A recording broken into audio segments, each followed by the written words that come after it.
Today's episode is sponsored by Diet Dr. Pepper. Not regular Dr. Pepper. Don't decide to drink regular Dr. Pepper. I think that's the slogan, right? Aspartame is the whole game.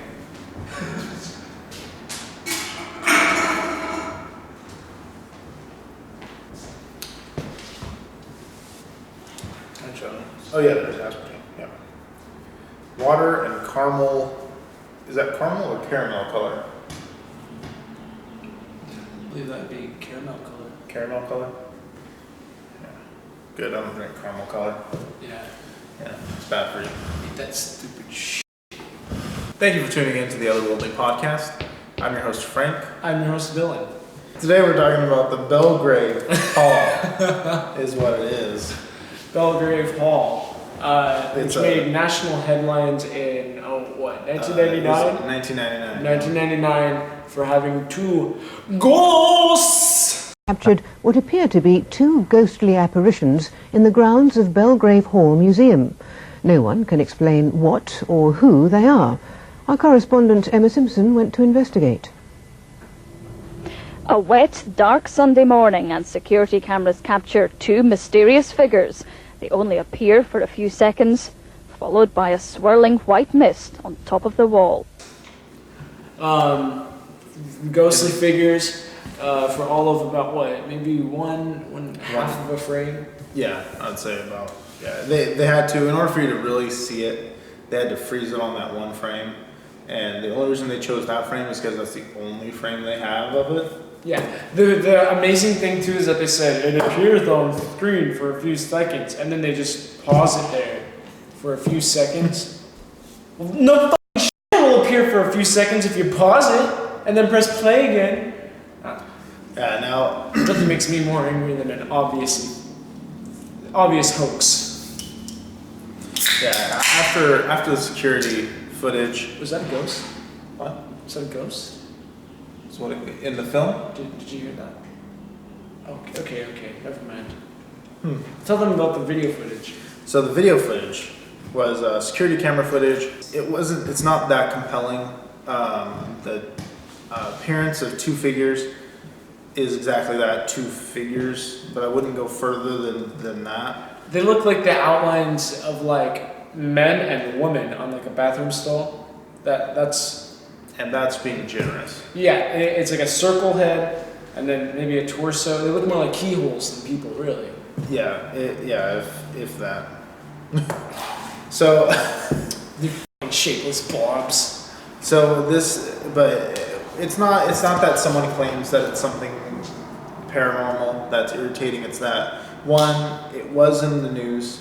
It was on BBC. It was on BBC, back in 1999.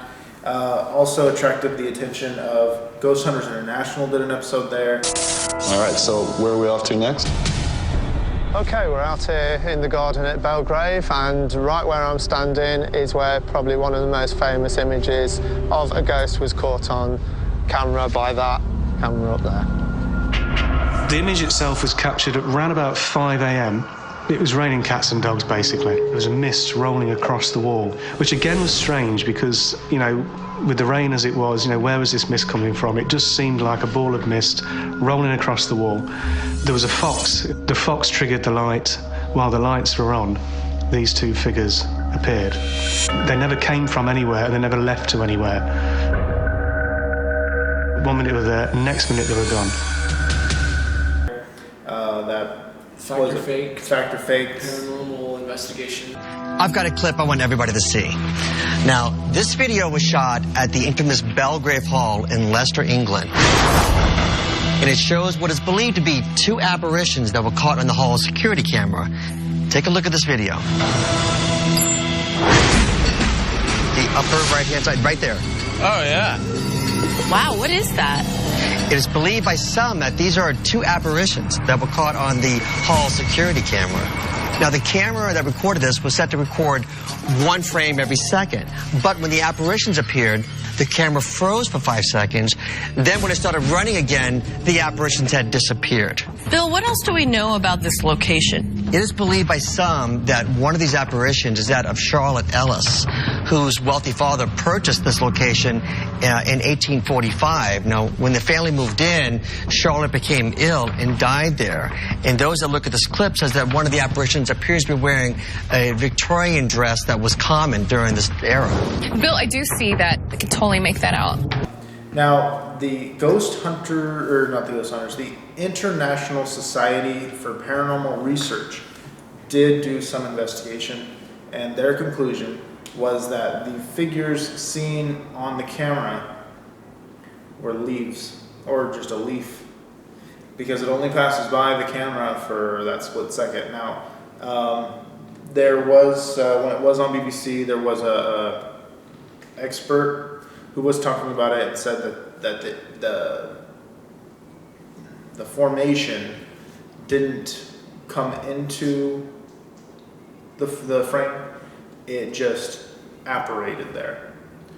But how I see it as just like a leaf, if it was a leaf, which is really what it is, it could have came down straight and then turned, you know, just a little bit, or it could be all twisted anyway, or it's not even that great a footage. Or the low frame rate. Too. Right, low frame rate like, could have definitely. I could run fast enough and I'll be like, he just appears from out of nowhere. But if you have 4 frames a second, like, it's not that unlikely that a falling leaf would appear in the middle of the frame, which it doesn't. It appears kind of close to the top. So now for the actual credibility of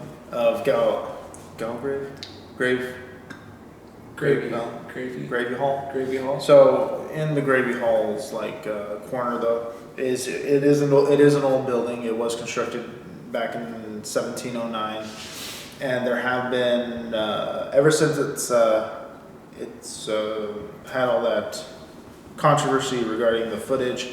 Of course, like you mentioned, those ghost hunters there. So there have been lots of ghost hunters going there, ghost investigations performed there, and constantly there are cold spots, anomalies that occurred there. So it is still classified as a haunted location. Do you believe that Belgrave is haunted? This case worked every one of our skills that we bring to an investigation, our debunking skills. We're able to debunk a lot of stuff. That's great. Then we run into our personal experiences. The whole mood of the investigation changes, and we start looking at, all right, maybe there is something here. Were you just here? Were you just here? And then Brian and Barry picked up this amazing piece of evidence in the courtyard where the original Belgrave footage is said to have taken place. We had some good personal experiences and a few EVPs. That's why we think there is paranormal activity that would classify this location as haunted. And I would agree 100%. Because there are still some interesting aspects of it.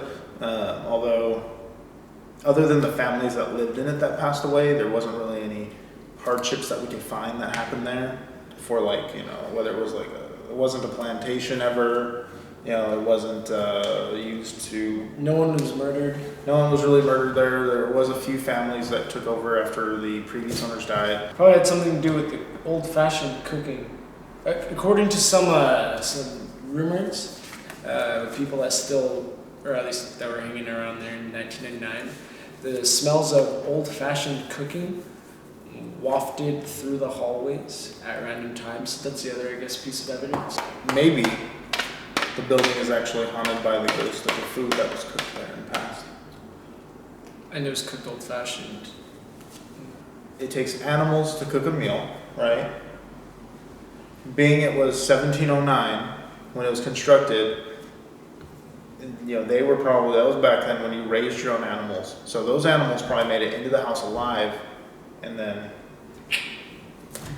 so. Now they're haunted by a hen from 1708. Or a quail. And know what they poured all over that quail? Gravy. Full circle. I think we solved this one. Yeah, I think we did too. I'd say it's irrefutably true. Also, do you hear that ghost? Wait, are you with us right now?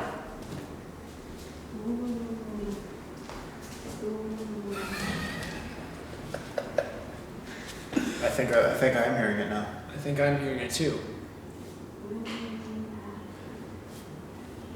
Well, I mean, it's irrefutable. Or it could just be leaves. Always trying to make me look dumb in front of the podcast. We'll try spelling your next time. You didn't think I'd remember that? Just because it was 2 years ago. You're getting old. Oh, you're wearing your Sandman shirt. Thank you for watching. We'll contact us at the Otherworldly Pod. Go ahead and give them our number. gmail.com. I should know by now. 559. I mean, you have had this number for 2 years now, Cisco. Yeah, but it only feels like a few months.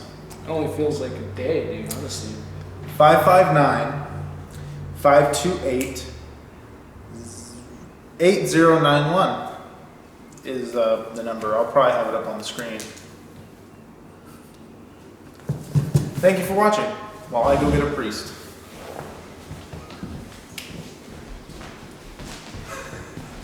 Alright, so you're gonna have to call the exorcist. Yeah, no. Exorcists are expensive. We can't afford that. Well, we can't just afford to stay haunted. No. That's... Alright, well, just remember we need to make an exorcism fund. Alright, exorcism fund for the podcast.